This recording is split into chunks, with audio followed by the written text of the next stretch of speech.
जय हिंद मित्रों। इस वीडियो में जनसत्ता में छपे लेख कृत्रिम मेधा से बड़े बदलावों की आहट इस वाले आर्टिकल पर अध्ययन करेंगे। कृत्रिम लिखा हुआ है, कृत्रिम होना चाहिए। तो एआई यानी आर्टिफिशियल इंटेलिजेंस से क्या बदलाव हो सकते हैं हमारे समाज पे और सब चीज़ों पर, उसका अध्ययन होगा। पिछले महीने 18 अगस्त को भारत सरकार के संचार, इलेक्ट्रॉनिक्स और सूचना प्रौद्योगिकी मंत्री ने बंगलुरु में त्रिआयामी यानी कि 3D प्रिंटिंग प्रौद्योगिकी से बने एक डाकघर के भवन का उद्घाटन किया। अब ये प्रीलिम्स में क्वेश्चन बन सकता है कि 3D प्रिंटिंग प्रौद्योगिकी से बने डाकघर का उद्घाटन कहाँ पर हुआ। तो ये हुआ बेंगलोर में। देश में इस प्रौद्योगिकी से निर्मित यह पहला भवन है जो सामान्य बजट से 30% सस्ता और वर्तमान भवन निर्माण की प्रक्रिया की तुलना में कम यानी 45 दिनों में बनने के लक्ष्य के बावजूद 43 दिन में ही बनकर पूरा हो गया था। डिजिटल क्रांति के दौर में यह प्रयोग निश्चित रूप से खुशी का विषय है, क्योंकि जो व्यापक समाज आज तक किसी सॉफ्टवेयर से घर का नक्शा बनाकर उसको प्रिंट निकाल कर खुश हो जाता था, उसने अब सीधे घर ही प्रिंट करना शुरू कर दिया है। इसमें सिर्फ स्याही नहीं बल्कि अलग अलग उपयोग के लिए अलग अलग धातु का प्रयोग हो रहा है। तब यह देखने की बात होगी कि यह भविष्य में घर के साथ और क्या क्या प्रिंट कर सकता है। यह अपने आप में कारखाना हो सकता है जिसमें सब कुछ सॉफ्टवेयर संचालित है और वैश्विक स्तर पर इसके उत्पादों को धरातल पर उतारने के लिए कृत्रिम मेधा का अधिकतम उपयोग हो रहा है। ऐसे में यह कहने में किसी को संकोच नहीं होना चाहिए कि त्रिआयामी यानी 3D प्रिंटिंग प्रौद्योगिकी भारत जैसे विकासशील देश में विनिर्माण के क्षेत्र में एक आमूलचूल बदलावों की पहल कर सकती है।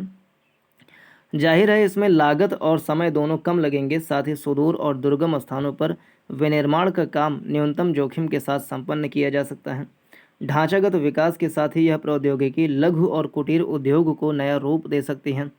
मानव के साथ जानवरों के हड्डी वाले अंग, खिलौने, घर में रखने वाले सजावट के सामान, फर्नीचर, बर्तन आदि बनाने के लिए ऐसे उपक्रमों की संख्या तेज़ी से बढ़ेगी और पारंपरिक मशीनें धीरे धीरे पीछे छूटती जाएंगी और डिजिटल प्रौद्योगिकी की भूमिका बढ़ती जाएगी।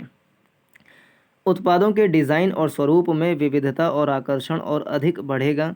उद्योगों की एक ही सांचे से बड़े पैमाने पर उत्पादन की प्रवृत्ति पर नए सिरे से विचार करने के लिए उपभोक्ताओं का दबाव बढ़ेगा।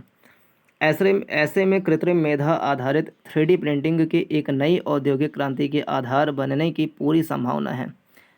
अंकटाड की प्रौद्योगिकी और नवाचार रपट 2023 में कहा गया है कि 3D प्रिंटिंग का बाजार तेज़ी से बढ़ रहा है। वैश्विक स्तर पर 2020 में इसका मूल्य $12 बिलियन था, जो 2030 तक बढ़कर $51 बिलियन होने की उम्मीद है।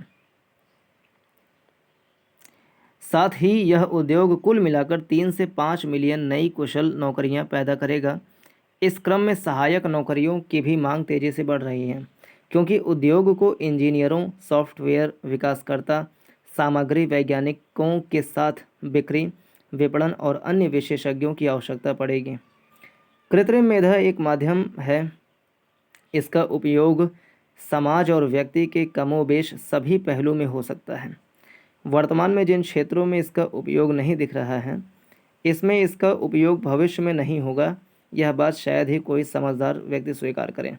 उदाहरण के लिए, विगत कई वर्ष से गणतंत्र दिवस के सार्वजनिक समारोह में सीसीटीवी कैमरों के माध्यम से आतंकवादियों को खोजने का प्रयोग कृत्रिम मेधा के भरोसे से ही चल रहा है, जो चेहरे पहचान कर पूर्व चिन्हित आतंकवादी या अपराधी की सार्वजनिक उपस्थिति और सक्रियता से पुलिस नियंत्रण कक्ष में सुरक्षा कर्मियों को आगाह कर सकता है। इसी तरह एक प्रयोग रेलवे शुरू कर रहा है, जिसमें यात्रियों के सामान को उसके साथ जोड़कर उसकी चोरी की संभावना पर सुरक्षा कर्मियों को संकेत भेज सकता है। इसी क्रम में कृत्रिम मेधा के आधार पर 3D प्रिंटिंग से देश में समुद्री पुल एवं एक मानचित्र के आधार पर सीमा पर चारदीवारी का निर्माण संभव है। किसी व्यक्ति के दांत या पैर की हड्डी बनाकर इलाज में चिकित्सकों का सहयोग और मरीजों को लाभ पहुंचाने का काम हो रहा है। आज कृत्रिम मेधा की व्यावसायिक संलिप्तता लगभग हर उद्योग के विकास और स्वचालन में पाई जा सकती है। इसलिए देश में इसकी व्यापकता के आंकड़ों का सटीक अनुमान लगाना तो कठिन है, लेकिन बीती फरवरी में नेस्कॉम के हवाले से सरकार ने संसद में बताया कि भारत में कृत्रिम मेधा से लगभग 4,16,000 पेशेवरों के लिए रोजगार के सृजन का अनुमान है। इसके अलावा सन 2035 तक कृत्रिम मेधा द्वारा भारत की अर्थव्यवस्था में 957 बिलियन अमेरिकी डॉलर के अतिरिक्त योगदान देने की उम्मीद है।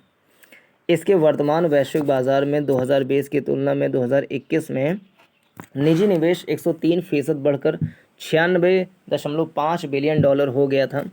अकेले अमेरिका में उद्योगों और व्यवसायों में कृत्रिम मेधा आधारित कुशल लोगों की मांग तेज़ी से बढ़ी है। 2010 से 2019 के बीच ऐसे लोगों की मांग में 10 गुना वृद्धि हुई।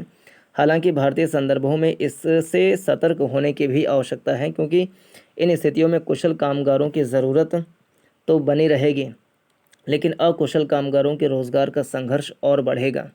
यही नहीं, जब छोटे व्यवसायों के उत्पाद निर्माण में स्वचालन बढ़ेगा तो अकुशल या ज़रूरत के मानकों पर अक्षम लोगों की बड़े पैमाने पर छंटनी होगी, जो आजकल अक्सर सुनने को भी मिल जाती है।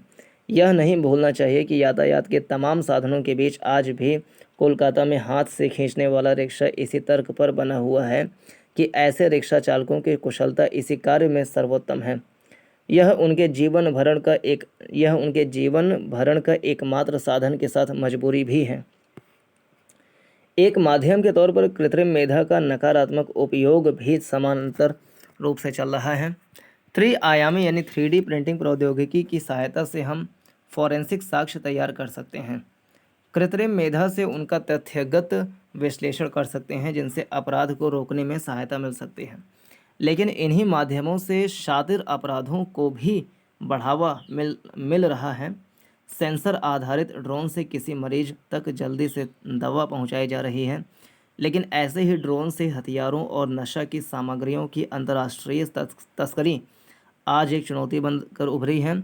दूसरी तरफ यह सोचने का समय है कि हमारी डिजिटल उपस्थिति से मिले डेट दरअसल शोधों के विकास और सहायक मशीन लर्निंग में केंद्रीय भूमिका निभा रहे हैं, लेकिन हम इन सब प्रक्रियाओं से पूरी तरह से या तो अनभिज्ञ हैं या इसके लिए कुछ कर पाने में असमर्थ हैं। देश की लगभग 150 करोड़ की आबादी में से एक बड़ी संख्या में लोग किसी न किसी रूप में इस डिजिटल दुनिया से जुड़े हैं, और यह हर जुड़ाव डिजिटल संसाधन तैयार कर रहा है जिनका मुक्त दोहन निजी कंपनियों द्वारा हो रहा है।